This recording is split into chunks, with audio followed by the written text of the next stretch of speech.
এর মতো করে যথাসাধ্য প্রতিবাদ করছি, প্রতিরোধ করছি। নির্বাচন কমিশনের তৃণমূল কংগ্রেস একটা নতুন এজেন্ডা তৈরি করেছে যে তারা যে ভোটার, তারা যে রোহিঙ্গা এবং বাংলাদেশি অনুপ্রবেশকারীদের নাম ঢুকিয়ে রেখেছে সেটা কোনো অবস্থায় যাতে বাদ না যায়।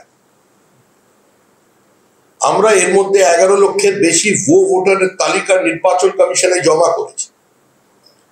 তৃণমূল কংগ্রেসের ঘোষিত এজেন্ডা হচ্ছে, মানে তাদের নেতারা প্রকাশ্যে আপনাদেরই ক্যামেরার সামনে দাঁড়িয়ে বক্তৃতা করে বলেছেন একজন বাংলাদেশির নামও যেন ভোটার তালিকার বাইরে না থাকে। যে মুখ্যমন্ত্রী একদা বিরোধী নেত্রী একদিন অনুপ্রবেশের বিরোধিতা করে সমস্ত কাগজপত্র স্পিকারের টেবিলে ছুঁড়ে দিয়ে চোখের জল ফেলে পার্লামেন্ট ছেড়ে বেরিয়ে এসেছিলেন, আজকে তিনি কিছুদিন পরে বলছেন যে অনুপ্রবেশ বলে কিছু নেই, এপার বাংলা ওপার বাংলা এক, এপার বাংলার মানুষ এখানে আসবে, আমরা ওখানে যাব, ওরা গান করবে, আমরা কবিতা বলবো।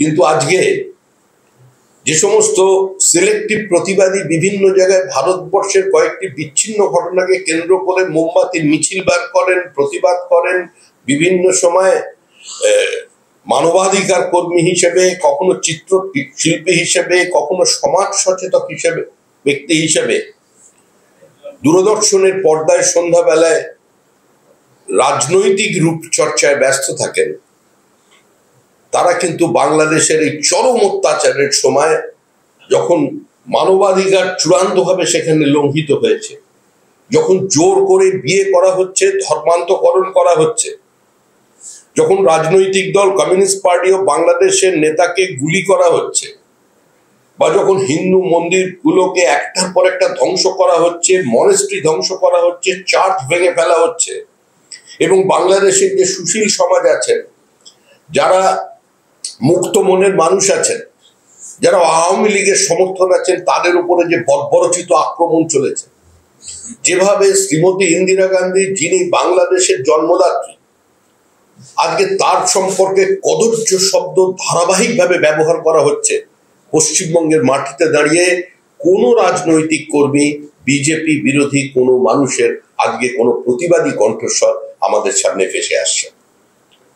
কোনো কুশপুত্তলিকা জ্বালানো এটা একটা রাজনীতির অঙ্গ বা একটা পদ্ধতি।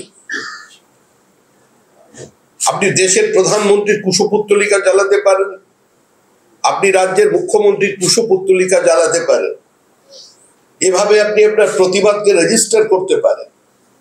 আপনি মুখ্যমন্ত্রী মমতা বন্দ্যোপাধ্যায়ের কুশপুত্তলিকা দাহ করতে পারেন, কিন্তু মমতা বন্দ্যোপাধ্যায়ের কুশপুত্তলিকায় আপনি পা লাগাতে পারেন না। আপনি মমতা বন্দ্যোপাধ্যায়ের কুশপুত্তলিকা নিয়ে তার উপরে কদর্য আচরণ করতে পারেন না। এটা কোনো রাজনৈতিক সংস্কৃতি নয়। আজকে যখন শ্রীমতী গান্ধীর কুশপুত্তলিকার ওপরে থুতু ফেলা হচ্ছে দাঁড়িয়ে, আজকে এটা কোন সংস্কৃতি? কেন পশ্চিমবঙ্গে তার প্রতিবাদ নেই? আজকে পশ্চিমবঙ্গের প্রগতিশীল শিক্ষিত মধ্যবিত্ত বাঙালিদের এই কথাটা ভেবে দেখতে হবে। ডিমনিটাইজেশনকে কেন্দ্র করে আমরা দেখেছিলাম যে দেশের প্রধানমন্ত্রী তার কুশপুত্তলিকা তৈরি হয়েছে পার্ক সার্কাসে। এক একজন আসছেন, এক একজন এসে একটা জুতো দিয়ে মেরে দিচ্ছেন, তারপরে বিরিয়ানির দোকানের পাশে ঢুকে পড়ছেন। আজকে যা ঘটনা বাংলাদেশে ঘটেছে তা সেই ঘটনা পার্ক সার্কাসে হচ্ছে। আজকে সমস্ত মানুষকে দল মত নির্বিশেষে এর বিরুদ্ধে প্রতিবাদ করতে হবে। এই রাজ্যে এই মুহূর্তে গণতান্ত্রিক ব্যবস্থা ভেঙে পড়েছে, সাংবাদিক আক্রান্ত, সংবাদ মাধ্যম আক্রান্ত, বিচার ব্যবস্থা আক্রান্ত, মানুষের প্রত্যেকটা গণতান্ত্রিক অধিকারকে কার্যত বাজেয়াপ্ত করেছে তৃণমূল কংগ্রেস।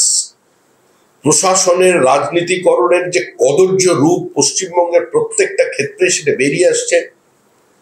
অবহেলিত উত্তরবঙ্গ, বঞ্চিত উত্তরবঙ্গ, আমাদের বিরোধী দলনেতা উপস্থিত থাকবেন আগামী 21শে জুলাই।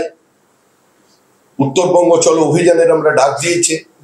উত্তরকন্যা, সেই উত্তরকন্যা সম্পর্কে মুখ্যমন্ত্রী বলেছিলেন যে আর কাউকে কষ্ট করে কলকাতায় আসতে হবে না, রাইটার্সে আসতে হবে না।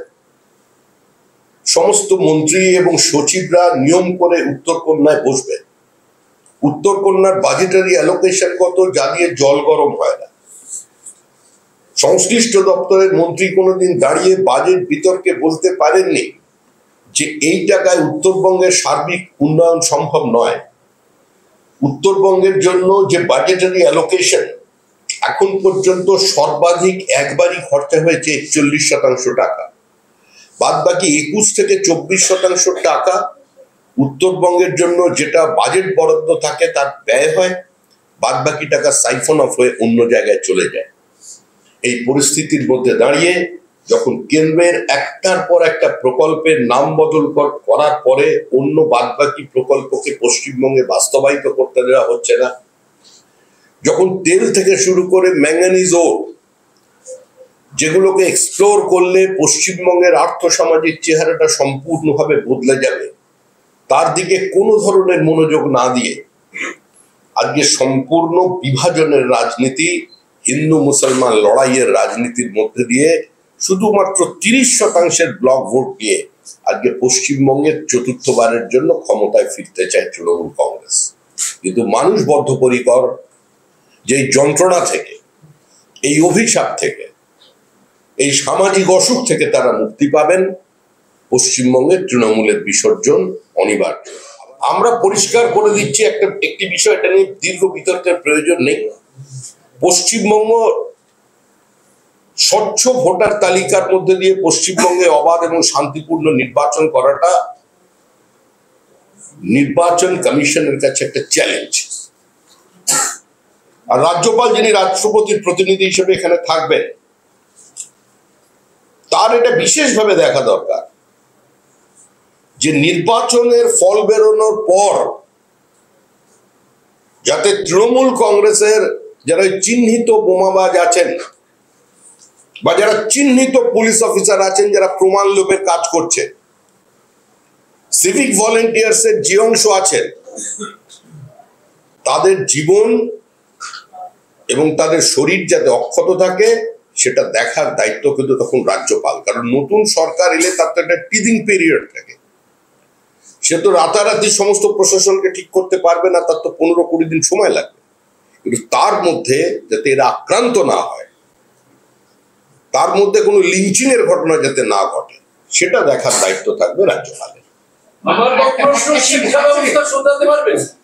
আপনার দাবি অনুযায়ী আপনারা যে সরকারে আসছেন, শিক্ষা ব্যবস্থাকে আগের জায়গায় ফিরিয়ে নিয়ে যেতে পারবেন? আপনার এই রাজ্য থেকে যারা বর্তমান শিক্ষা ব্যবস্থার উপর ভরসা না রেখে ভিন রাজ্যে পাড়ি দিচ্ছেন, তার মধ্যে 90% রাজ্যই হচ্ছে বিজেপি শাসিত রাজ্য। আমাদের ভিডিও ভালো লাগলে লাইক এবং শেয়ার করুন, কমেন্ট সেকশনে গিয়ে জানান আপনাদের মতামত। আরও ভিডিও পেতে আমাদের চ্যানেল সাবস্ক্রাইব করুন এবং প্রতি মুহূর্তে খবরের আপডেট পেতে প্রেস করুন বেল আইকন।